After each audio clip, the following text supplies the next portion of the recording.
What's going on, guys? Sully here, and I feel like all the movies I've been reviewing on my channel lately have been horror movies, and I mean, it makes sense. We're in October, it's spooky season, my absolute favorite time of the year. So I thought let's look ahead to all the scary movies that are coming out from now up until like through 2023. I'm gonna rank all of them by how excited I am about each one. Don't forget to leave a like for this video and comment down below which of these movies you're looking forward to the most, or which one you're not looking forward to the most. Which one do you think is gonna be a total dumpster fire? Don't forget to subscribe to the channel so we can keep talking about scary movies all the way through this Halloween season, and without further ado, let's start talking about some of these. So the first one on the list is this movie called Priestess. It's coming out in January of next year. I don't know a lot about it. There's no trailer. There's barely a poster. I don't really know anyone that's in it, but from what I'm gathering, it seems like it's gonna be like a Mexico version of Midsummer. It seems like one of their friends kind of undergoes some kind of traumatic experience. They end up taking a trip to Mexico to cleanse or repair themselves. Just some crazy stuff happens to them while they're on this journey, and I don't know how much I'm looking forward to this. We all know how January releases go. January just is basically where movie studios send these movies to die. Maybe they're not good, maybe there's not a lot of popularity or hype for them. I'm gonna put Priestess in please no.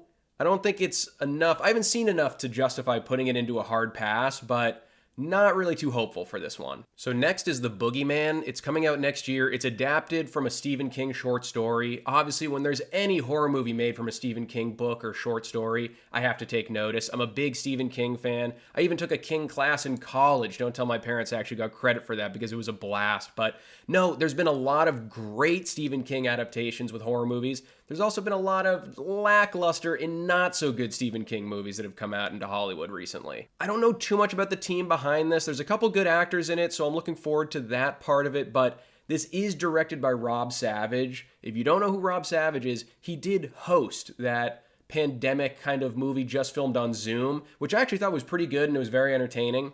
But he also did the new horror movie that just came out, Dashcam. I didn't love Dashcam. There was a lot to dislike about Dashcam. I don't think a ton of people enjoyed that movie.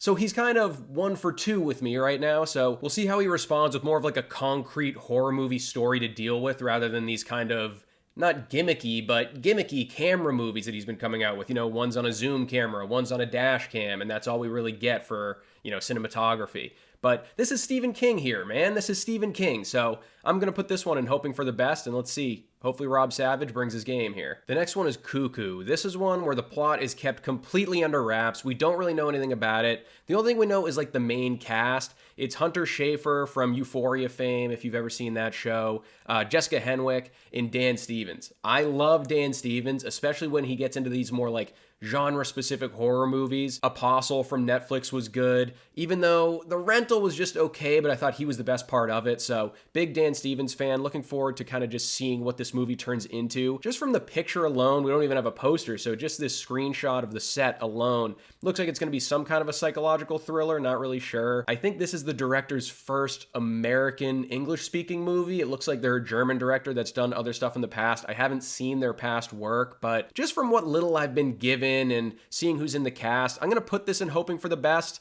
I'm not craving it. I don't know if I'm going to go out and see it day one when it eventually comes out, but I mean, Dan Stevens, Hunter Schafer, Jessica Henwick, they've all been doing really well lately, so I'm hoping for the best. Next up is Disappointment Boulevard. This is the third movie from Ari Aster. I'm never going to move a movie into Gimme This Now faster than you're going to see with Disappointment Boulevard. I just love Ari Aster. Hereditary is one of the best horror movies I've ever seen. Probably the best horror movie to come out in the last 10 years. I didn't love Midsummer. I know people are kind of one way or the other. They either love Hereditary or they love Midsummer. Hereditary is just more my jam, so that's kind of where I lean. But, he's partnering up with Joaquin Phoenix this go around. I'm really looking forward to this movie. This is going to be a day one, first guy sitting down at the theater type of movie for me. Next up is Evil Dead Rise. I'm realizing I already just lied to myself and to all of you guys. I said with Disappointment Boulevard, you'll never see me put a movie in Gimme This Now faster than that. I'm putting Evil Dead Rise first on the list for Gimme This Now. The Evil Dead movies are just classic. I love the original movies, but what's really getting me hyped up for this is just how the 2013 remake was handled. That 2013 movie was beautiful. That was one of the best horror remakes I've ever seen in my entire life. It just had its own significant style while also staying true to its roots. This one, Evil Dead Rise, is about, I think, two girls trapped in like an LA high-rise building while obviously these evil spirits are just unleashed and creating absolute mayhem. I cannot wait for this one. I think it was originally supposed to debut on HBO Max.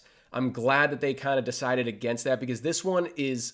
I need to be in the biggest theater possible, seeing it on the biggest screen possible. Evil Dead is just perfect for that kind of environment. You gotta see it with a packed crowd. Evil Dead Rise, as of right now, will be number 1 on this list of Gimme This Now. Next is Fear. We don't really know a ton about this movie, but I can tell you right off the bat, I'm not looking forward to it. It's another January horror release, and like I said, January, no matter the genre, no matter what studio it is kind of just the month where these movies go to die. These studios kind of just try to slip them under the rug, hope really no one pays too much attention to them, but they would lose money if they didn't release it somehow. All I really know about this movie is that it's kind of about people going on a holiday weekend and a nightmare starts to ensue when an airborne contagion becomes active, and I don't really know if it's going to be like a zombie thing, if it's more of like a disaster movie. I'm not really sure. It's got T.I. in it. T.I. is like the main cast member.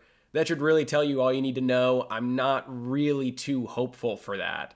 So Fear, I think, is going to end up being my first hard pass on this list. I don't plan on ever seeing it. I'm just not looking forward to it. Next is Friday the 13th, Part 13. And if you know anything about these movies, you know that they've kind of been put on hold for a little bit. There was a big legal battle over like who owned the character of Jason Voorhees and who owned the franchise. If you've been paying attention to this at all, you'll know that that actually has ended. And we got an announcement pretty recently that there's going to be a new Friday the 13th next year, which I actually think is pretty fast. I don't know if they've been working on it in secret long before that announcement or anything, or if they knew what the outcome of that legal battle was going to be, so they started early, but I love the Friday the 13th movies. Jason Voorhees might be my favorite slasher character ever. I just rewatched Jason X the other night just for some pure entertainment Halloween season schlock. It's entertaining as hell. It's not a great movie, but I actually think it aged pretty well because when it was released, people hated it. And now they don't. So, people are just enjoying it the way that it should be. But for this movie, Part 13, we don't really know anything about it. And that's okay for me. But that's going at the bottom of Gimme This Now. I love those movies.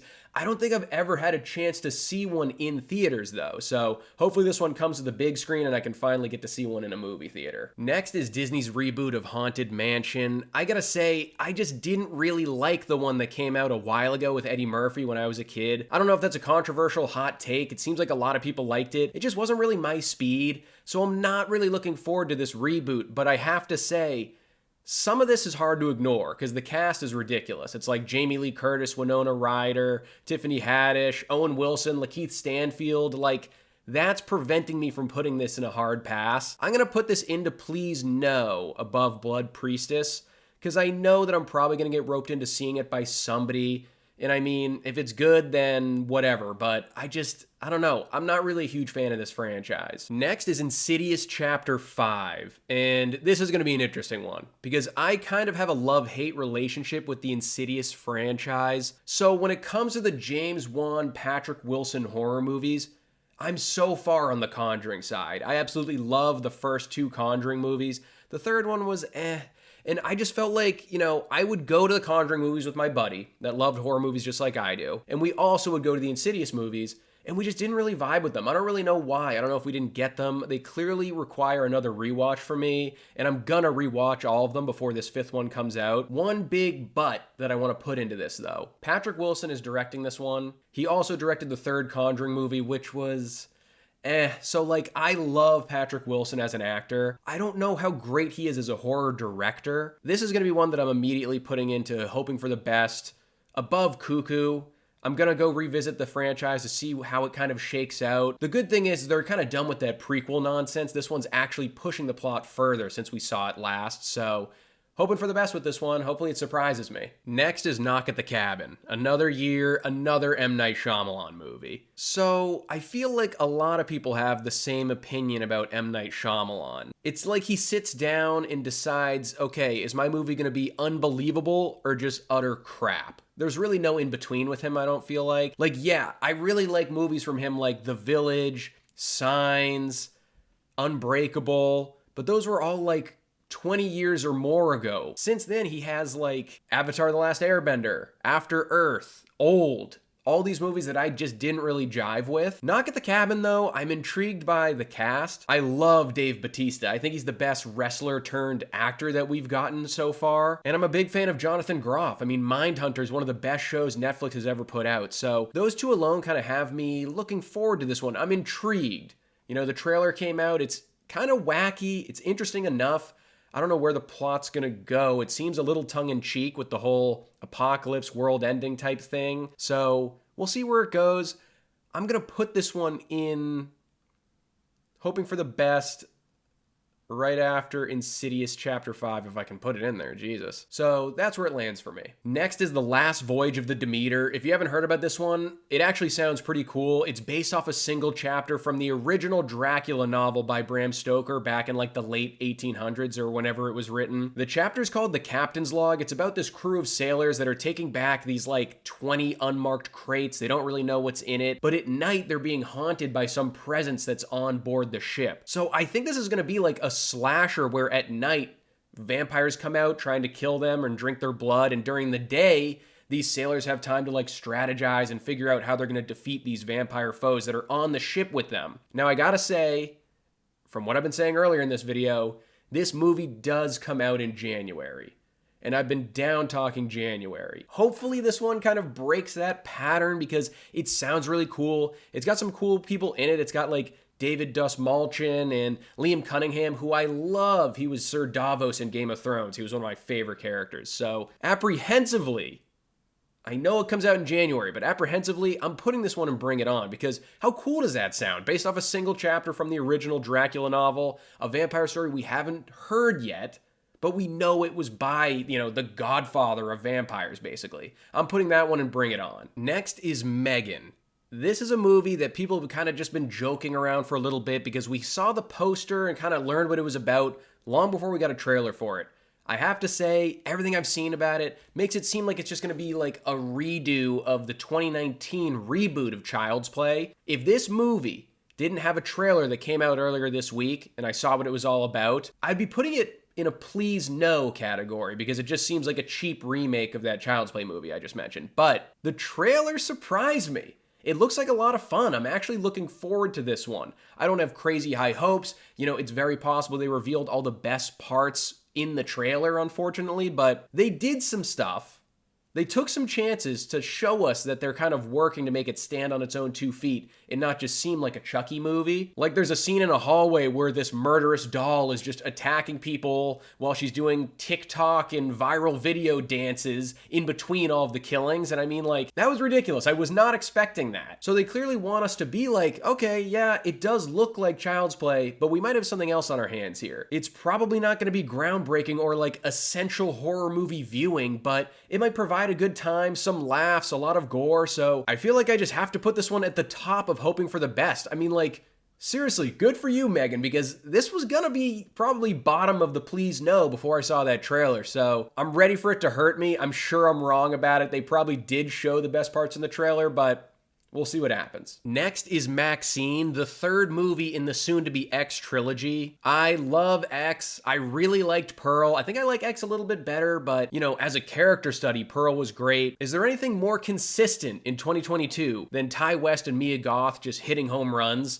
I really don't know. I'm so excited that this partnership is going to keep going, and, you know, I hope it doesn't even stop at a trilogy. If they want to give me 5, 6, 7 movies set in this kind of X universe, I'm going to eat all of that up. These movies so far have just been such an awesome little time capsule of whatever era they're trying to display on screen. The 70s in X, the early 1900s, I think it was like 1918 for Pearl. It all just looks awesome. It feels awesome. The kills are cool. The characters are great. So, I mean, I'm just so ready for this one. This one is going to go right below Disappointment Boulevard, above Friday the 13th in the Gimme This Now category. Next is Renfield. And this is one where I think it's going to end up being a horror comedy. It's about Dracula's henchman that's also an inmate at like an insane asylum or something. It looks like the henchman is being played by Nicolas Cage. You've probably seen some of those cast photos recently. He looks great in his outfit, this kind of like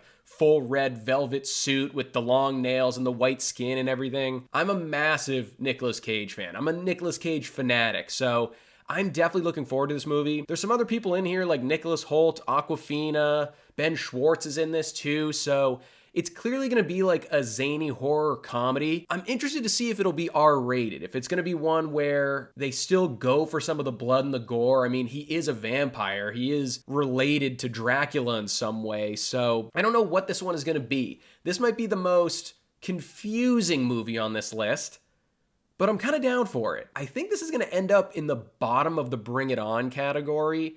I think there are too many things going for it for me to put it into hoping for the best. I mean, Nicolas Cage alone, like I said, love the guy. So yeah, I'm going to put it in the bottom of the Bring It On category. Next is Salem's Lot. And if you remember what I said earlier about the Boogeyman, I'm going to take interest in anything that's adapted from Stephen King. I haven't seen the earlier Salem's Lot horror movies. I don't know if that's like a shock to anyone. I don't think that they're that well revered or anything like that. And I'm familiar with the Stephen King story. I actually have the Salem's Lot book upstairs somewhere, but Stephen King, vampires, it seems like an interesting plot.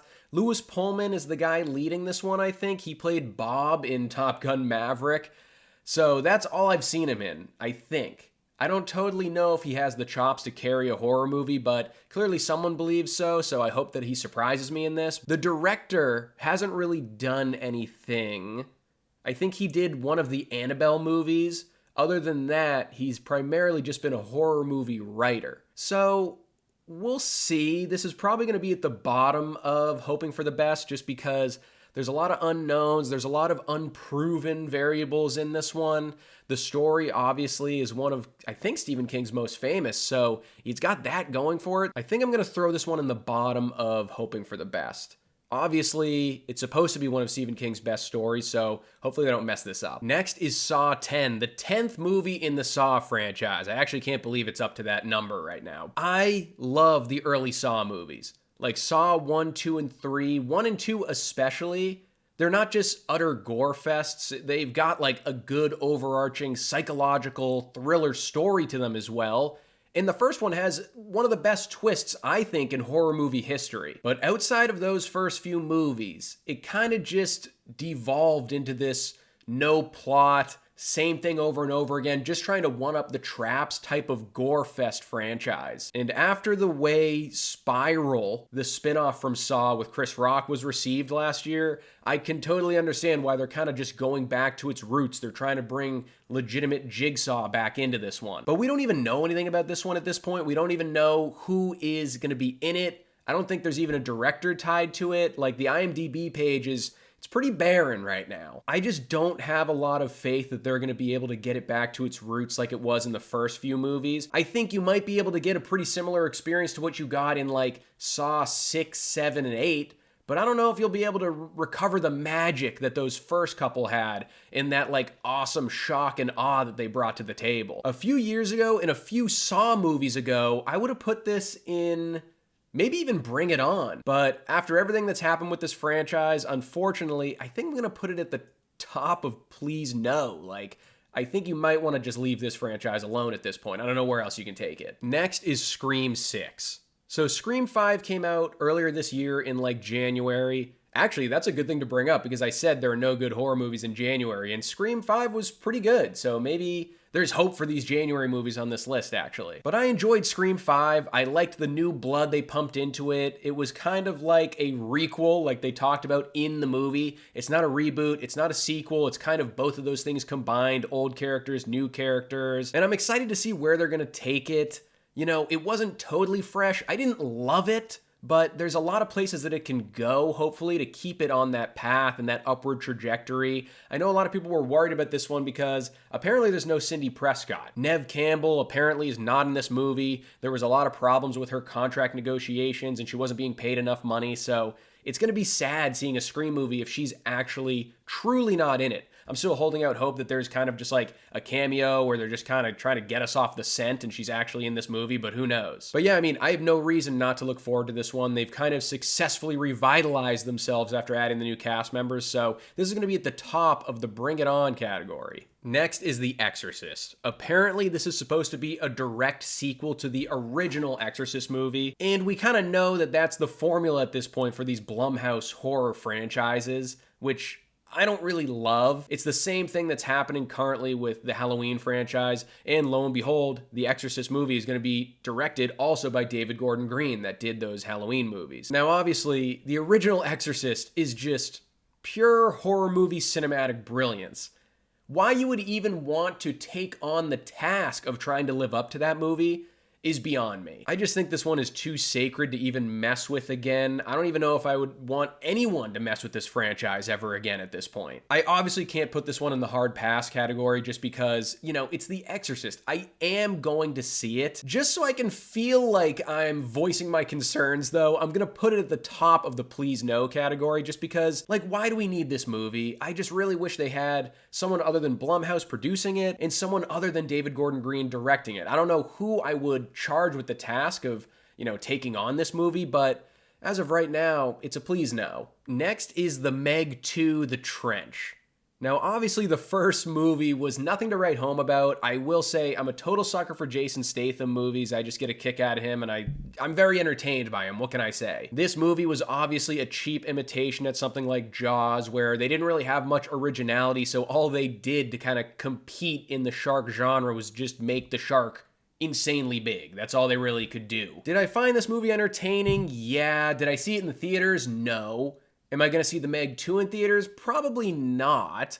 But I will check it out kind of like when it ends up on streaming or something like that, just for like a rainy day horror movie. And like I said, because I'm sure at some point I might check it out, I'm not going to put it in the hard pass category, but I'm going to put this one below Saw 10 in the please no. I mean, I just don't think we really need it. Next is The Menu. This is one that I've definitely been looking forward to ever since I heard about it. I mean, it seems like it's like a comedy horror satire about the world of fine dining, and it actually seems like it's a little bit of a slasher movie too. But you've got Anya Taylor-Joy, Nicholas Hoult, Ray Fiennes plays like the villain chef slasher character in this one. I mean, with that kind of a lineup, you have to take notice. And I know this one has debuted at a couple festivals already, and I've heard nothing but awesome stuff. This one is already close to the top of my list.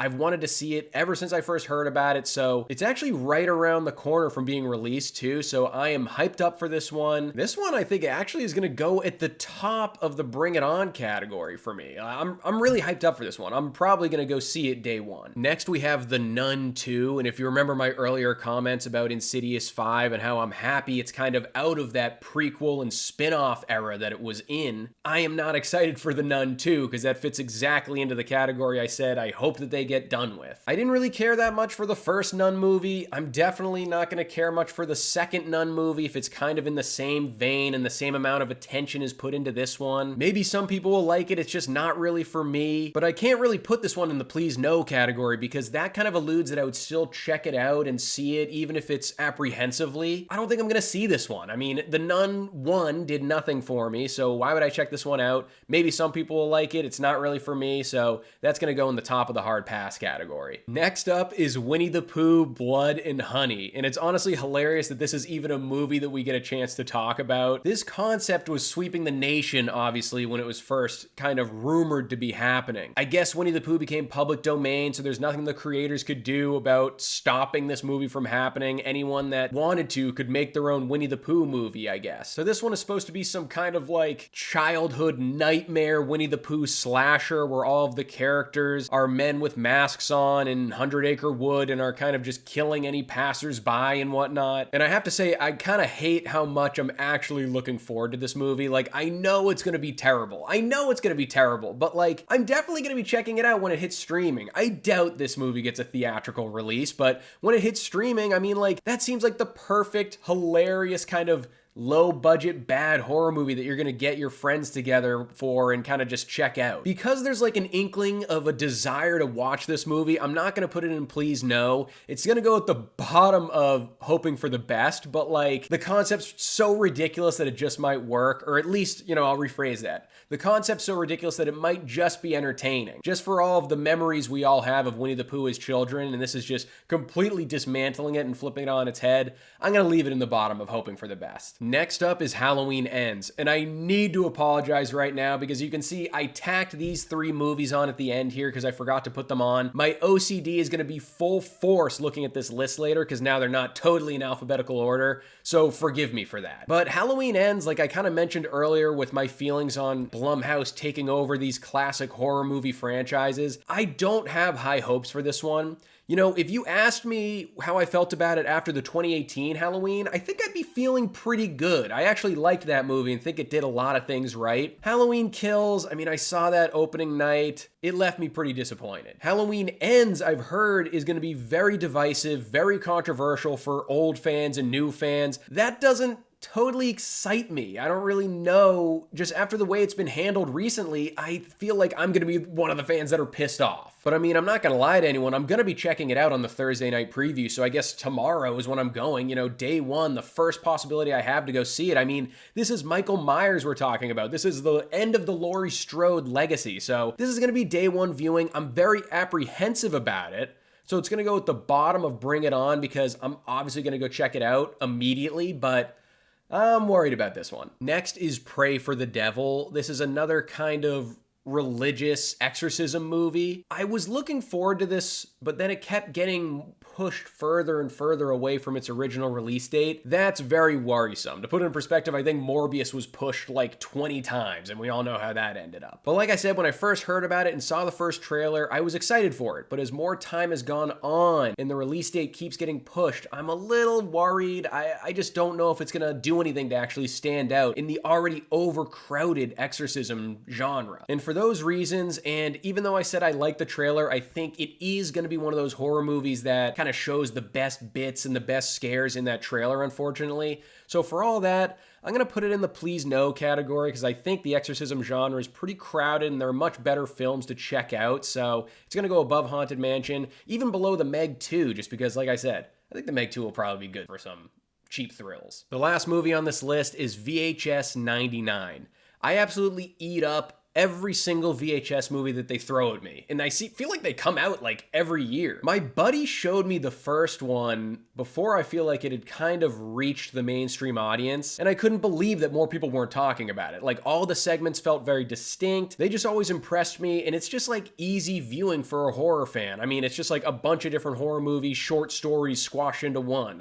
It's obviously going to be very entertaining. So yeah, I'm excited about this one. I'm going to keep watching these until they stop giving me them. I will say though, this won't be on this list because it's too far out, but they already announced the next VHS after this. I think it's like VHS set in the 80s, and some of the directors they have attached to do segments for that one are unbelievable. So yeah, VHS 99, that's definitely one I'm going to be checking out whenever it drops. I think it actually drops later this week, so this weekend I'll probably get some buddies together and check it out. I'm going to put this one at the bottom of Bring It On, just because I think whenever there's a VHS segment, I'm always going to check it out. So yeah, that wraps up how I'm ranking all these upcoming horror movies on my level of excitement. Guys, thanks so much for watching this video and talking through all these upcoming horror movies with me. Don't forget to let me know in the comments below, which one are you looking forward to the most, or which one are you not looking forward to the most? I honestly think that's just as interesting. So make sure to like this video and subscribe to the channel if you haven't already, and I'll see you guys at the next video.